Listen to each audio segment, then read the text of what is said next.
Blake Lively, of course, will be testifying. I just think this is going to completely back. Lively is preparing to speak out under oath. Hold on to your wigs, girls. Blake Lively just took a wild turn from red carpet royalty to full-on courtroom chaos in Seance. And no, this isn't a scene from a psychological thriller, it's her real-life drama unraveling in front of us. One minute she's Hollywood's golden girl, the next she's being dragged into court, center stage in her own scandal. The twist? She's playing both the victim and the villain. Oh honey, this is juicier than a Met Gala afterparty gone totally off the rails. So we would of course expect her to be a witness at her trial. Let's not sugarcoat it. If Blake opens that pretty little mouth on the stand, it's not if she slips, it's how hard the truth lands. One wrong word and bam, clank goes the cell door behind her. Use her dragons to manipulate Justin at every turn. It's official, Blake Lively is testifying. Not in a Netflix miniseries, but in a real courtroom, under a real oath, in real 2026. Grab your popcorn, besties, this isn't just drama, it's history unfolding in designer heels. Lively's lawyer has spoken out exclusively to People and has let everyone know that Blake Lively, of course, will be testifying. Her lawyer, Michael Godley, swears she's ready, full confidence, he claims. But honestly? He sounded more like a ship captain shouting, "We're not sinking," while the water's already waist deep in the cabin. Lawyer, when asked if she would testify, said, "The ultimate moment for a plaintiff's story to be told is at trial." And girl, his quote to People magazine? Of course she's going to testify, then again and again. He said of course so many times it sounded like a broken record. Like, babe, if you have to repeat it that much, who are you really trying to convince? Expect that will be the case here with Lively, so we would of course expect her to be a witness at her trial. Of course she's going to testify. And let's talk timing. The announcement hit right after Blake delivered an emotional, borderline Oscar-worthy speech at the Time Gala. She shared a gripping story about her mom surviving a murder attempt before Blake was even born. Powerful? Maybe. Subtle? Oh honey, not even close. Andy, is this a good idea? Oh no, oh no, oh no. Oh no. I mean, look, there's a lot that's happening that just feels like they're trying to look confident. I still People started connecting the dots real fast. That vulnerable moment? It wasn't just family trauma, it screamed strategy. Setting the emotional stage right before her testimony news dropped? Please. The internet saw through it in seconds, and the backlash was brutal. Instead of sympathy, they came for her throat. This is PR, not bravery, they said. No applause, just side eyes and memes. Because let's be honest, she didn't volunteer to testify out of courage. She had no choice. The narrative's slipping, and she's spiraling. His legal team insists that their case will also rely on, in quotes. Even her ride-or-die fans are stepping back, wondering, are we watching legal strategy or a slow-motion PR crash? What was meant to be empowering now feels like the trailer for a documentary no one asked for, and everyone's already critiquing. Evidence. Where? Yeah. It's coming. That's my biggest question, and that's the thing that I'm waiting on, right? Like, I've been dragged for it here and back, but I am trying to keep an open. But here's the kicker, after all this chaos, Sis still hasn't dropped a single shred of real evidence. No screenshots, no emails, no receipts, just smoke, mirrors, and dramatic monologues. Expect and hope that in Discovery we'll have the opportunity to really focus on what we believe to be the core part of the case, which is that this retaliation campaign was launched against Ms. Lively for her raising concerns about SA. Nada. Not a single crumb. Sony's silent, producers are MIA, and that affidavit? Still non-existent. Her team's promised receipts for months, all we've gotten is an empty designer handbag. Statement to People, Baldoni's attorney Brian Friedman pushed back on the claims and accused Lively of attempting to deflect from the facts of the case. And he said, although obviously uncomfortable for the Lively parties, the truth is not a distraction. The truth has been clearly shown through unedited receipts, documents, and real-life footage. More to come, Friedman said. Social media is having a field day. Maybe the evidence is on her kid's iPad, one user joked. Another savage comment, if her proof is as real as her acting range, this trial is going to drag. Legal experts are raising eyebrows too, questioning all the noise and not a single concrete fact. Was the one who brought her high-profile friends into the situation without concern for their own personal or public backlash. As the truth shows, she used her dragons to manipulate Justin at every turn. Let's rewind. This whole thing started as a sexual harassment case, right? That was the headline. But now, her lawyers have done a pivot, and suddenly it's all about retaliation. Not what happened, but how they reacted when she spoke up.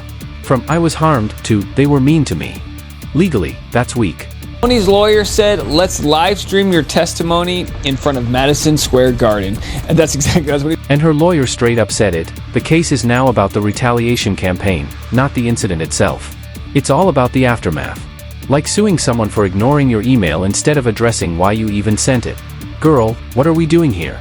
But now we've got the real stories coming in. Blake Lively's lawyer speaks out in first interview, reveals actress will testify in Justin Baldoni trial. So if there's no proof of the actual harassment, what exactly are we doing in court? A bad energy on set isn't a lawsuit, it's just a bad day. The deeper people dig, the more it looks like this case is built on vibes, not facts, PR first, substance, who knows? And you know what's worse? People are tired.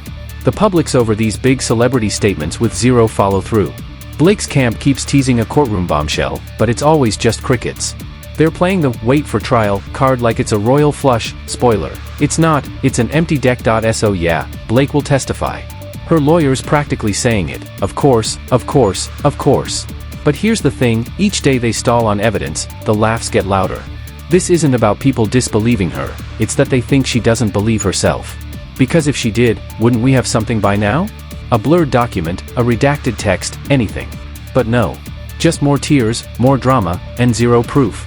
And honey, once she hits that stand, there's no turning back. No filters, no PR script, no glam team, just Blake, a mic, and some serious cross-examination.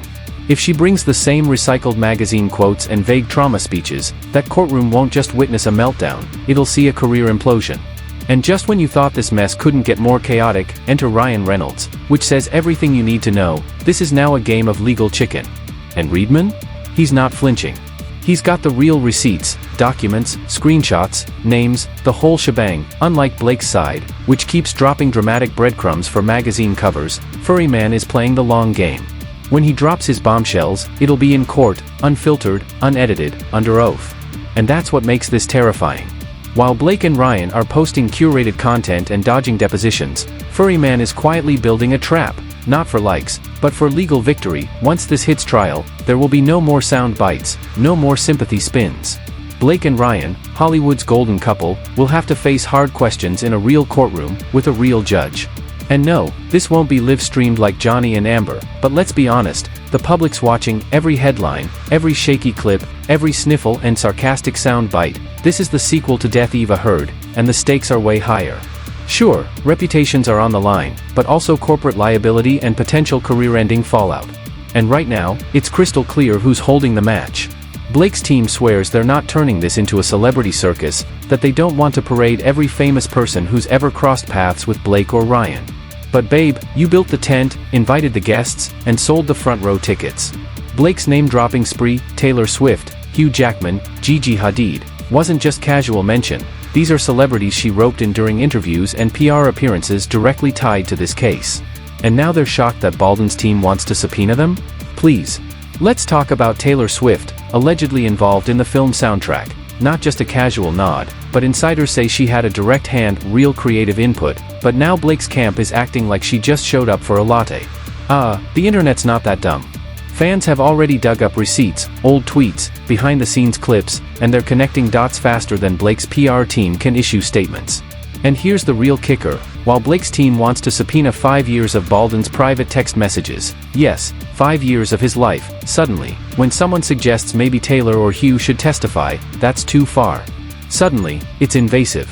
Girl, the hypocrisy is screaming. Sure, Blake and her friends exchanged some very suspicious messages, like the infamous "we can bury anybody" text, but they're claiming that's not proof.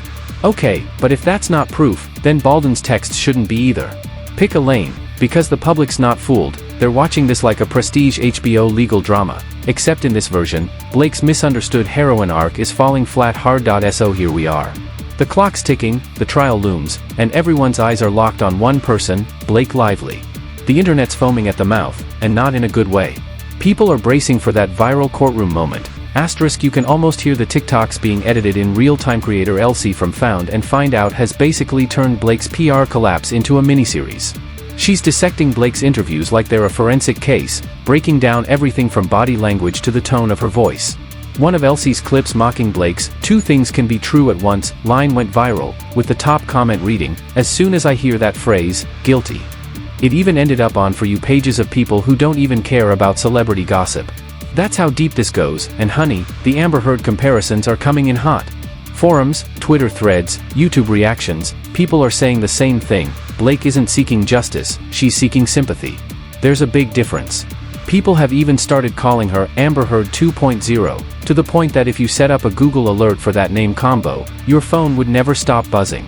Manipulative, calculated, unprepared, that's the vibe the internet's picking up, and it's not just speculation. According to people close to the case, Blake's deposition was already a mess.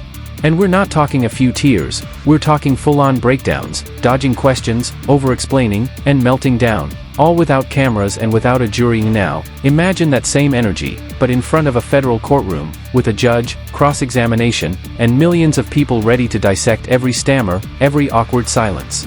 The big question is, what if she pleads the fifth? Yes, in civil cases, that's allowed. But let's not get it twisted, courtroom optics matter. If she sits on that stand and refuses to answer basic questions, the public won't say, "Wow, she's playing smart legal chess."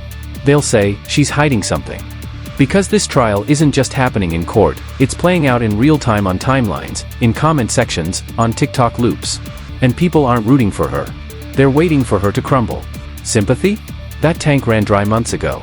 What was once poor Blake has turned into asterisk. When's the downfall happening? And let's not forget, her legal team promised she won't be the only one taking the stand.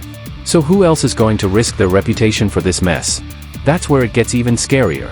Once Blake Lively walks into that courtroom, it's game time. No rewind, no PR filter. If she fumbles, if she forgets a date, if she bursts into tears at the wrong moment, it's over. People have already commented things like, "I want to see her forget the date," or "How long until she fake cries?" It's savage, but it's also the reality. Blake's emotional speeches, her "this is my truth" moments, her tear-eyed interviews, they don't play anymore. Well, not anymore, not after months of zero receipts. This is no longer about what really happened, it's about who can prove it. And Blake? She's all talk, no paper trail. Meanwhile, Brian Ferdman is locked and loaded, waiting with the goods, documents, screenshots, witnesses. He's not dropping them in People magazine spreads or crying on the cover of Vogue. No, he's saving them for court, ready to drop them like a bomb. Blake's camp, though? They're still doing magazine fluff pieces and ducking depositions, acting like the court is just another interview with soft lighting and a makeup artist on standby. But honey, this trial? It's not a photo shoot. It's not a soundstage. It's real, and there's nowhere to hide. Oh, and let's not forget Ryan Reynolds, the sarcastic, short-fused wild card. He's on deck too, and guess what? His motion to dismiss is still unresolved. He's still in it.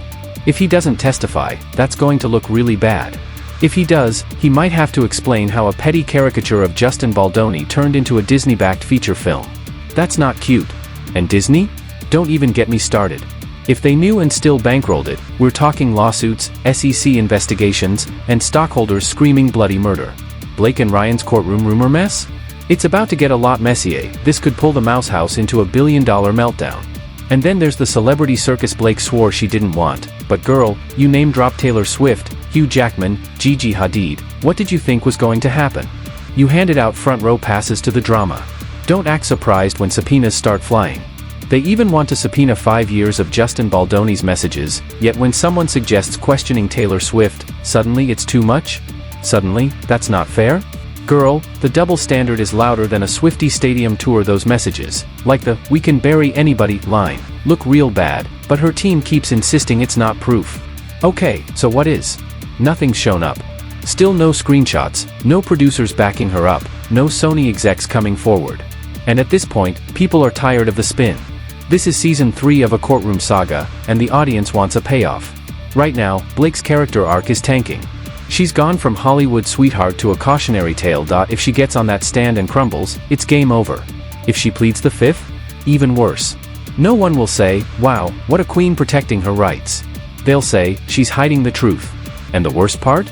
This whole thing could have been avoided if she'd just gone offline, let the case speak for itself. Maybe people would have respected the silence. But instead, she kept talking, kept crying, kept trying to spin the narrative like she was starring in the Oscar-worthy comeback of the year. But this isn't a movie. It's a courtroom. And unlike the red carpet, the truth doesn't care about designer gowns or soft lighting. It's raw. It's brutal. And in this case, it's still nowhere to be found.